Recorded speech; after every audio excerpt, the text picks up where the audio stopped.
12 नवंबर से उत्तराखंड के उत्तरकाशी की सिलकारा टनल में फंसे 41 मजदूरों को 17 दिन की कड़ी मशक्कत और जद्दोजहद के बाद आखिरकार बाहर निकाल लिया गया है। इसी के साथ 41 मजदूरों को सफलतापूर्वक बाहर निकालने वाला ऑपरेशन सिलकारा किसी सुरंग या खदान में फंसे मजदूरों को निकालने वाला देश का सबसे लंबा रेस्क्यू ऑपरेशन बन गया है। आज इस एक्सप्लेनर के जरिए हम जानेंगे देश और दुनिया के कुछ बड़े ऐसे ही रेस्क्यू ऑपरेशंस के बारे में। नमस्कार, मेरा नाम है अभिषेक पांडे और आप देख रहे हैं डेली लाइन एक्सप्लेनर। सबसे पहले हम बात करेंगे साल 1989 में पश्चिम बंगाल के रानीगंज कोयला खदान में हुए हादसे की।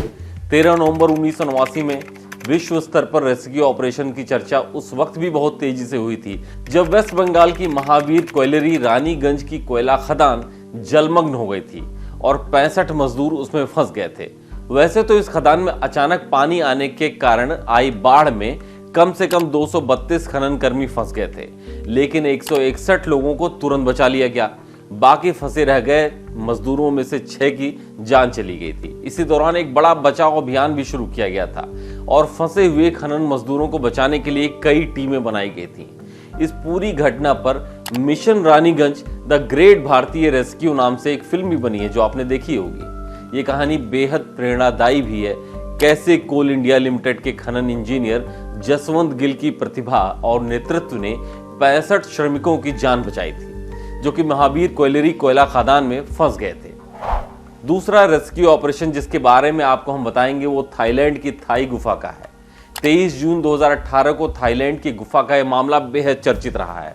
घटना उस वक्त घटित हुई जब वाइल्ड बोअर्स फुटबॉल टीम के 12 खिलाड़ी और उनके कोच नॉर्थ थाईलैंड की थाम लुआंग नॉन गुफा के कॉम्प्लेक्स की तलाश कर रहे थे। उस वक्त मौसम खराब हो गया और भारी बारिश होने से सुरंग में भीषण जल भराव हो गया। इसके बाद बने बाढ़ के हालात में सभी खिलाड़ी इस गुफा में फंस गए। बाढ़ग्रस्त थाम लुआंग गुफा में फंसे इन सभी खिलाड़ियों को कुशल पूर्वक निकालने के लिए वैश्विक स्तर पर प्रयास किए गए।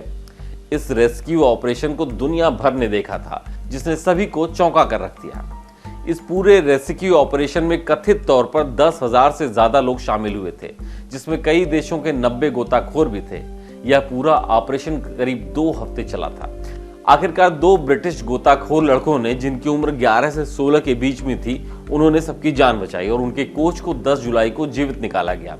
इन सभी को केटामाइन दवा से बेहोश करके गुफा से एक एक करके बाहर निकाला गया। हालांकि इस रेस्क्यू ऑपरेशन के दौरान एकमात्र थाई नेवी सील समन कुनान की जान चली गई थी। तीसरा रेस्क्यू ऑपरेशन 2010 चिली के खनिकों का बचाव के लिए था। साल 2010 का चिली खनिकों का रेस्क्यू ऑपरेशन भी दुनिया में खूब चर्चा में रहा। इस अभियान ने पूरी दुनिया को झकझोर कर रख दिया था।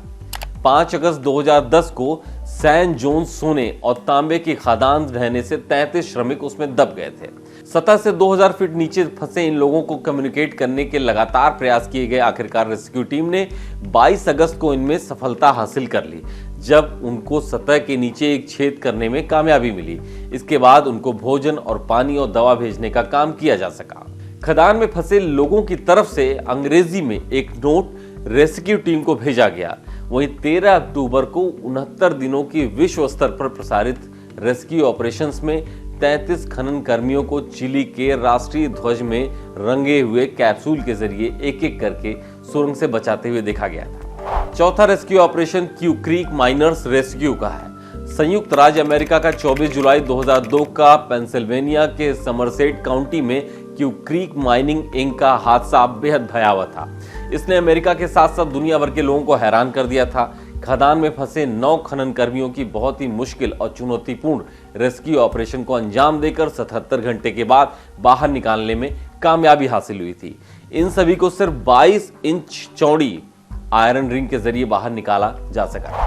पांचवा और आखिरी सबसे मुश्किल रेस्क्यू ऑपरेशन अपने देश के हरियाणा के कुरुक्षेत्र जिले का है, जहां साल 2006 में बोरवेल में प्रिंस नाम का एक 5 साल का लड़का गिर गया था। और इसी तरह की परेशान और इंजीनियरिंग को चुनौती देने वाली बोरवेल घटना 2006 में सामने आई। हरियाणा के कुरुक्षेत्र जिले के हल्देड़ी गांव के एक 60 फीट गहरे बोरवेल में 5 साल का एक मासूम प्रिंस गिर गया था। उस वक्त बोरवेल में फंसे प्रिंस की सलामती को लेकर हर कोई दुआ कर रहा था। इस दौरान जब उसको निकालने की जद्दोजहद हो रही थी तो कुछ घंटों के कठोर प्रयास के बाद रेस्क्यू टीम को पास में उतनी ही गहराई का एक और खाली बोरवेल नजर आ गया। इसके बाद दोनों बोरवेल को जोड़ने के लिए 3 फीट व्यास वाले लोहे के पाइप का इस्तेमाल किया गया और करीब 50 घंटे की कड़ी मशक्कत के बाद प्रिंस को आखिरकार सुरक्षित बाहर निकाल लिया गया था। तो ये देश और दुनिया के 5 बड़े रेस्क्यू ऑपरेशंस हैं जो इतिहास में दर्ज हैं, जिनकी हर जगह चर्चा होती है। और अब इसी कड़ी में उत्तरकाशी की सिलक्यारा टनल का रेस्क्यू ऑपरेशन भी शामिल हो गया है। आज के एक्सप्लेनर में सिर्फ इतना ही। ऐसे ही और जानकारी वाले वीडियोस देखने के लिए आप फॉलो कीजिए डेली लाइन।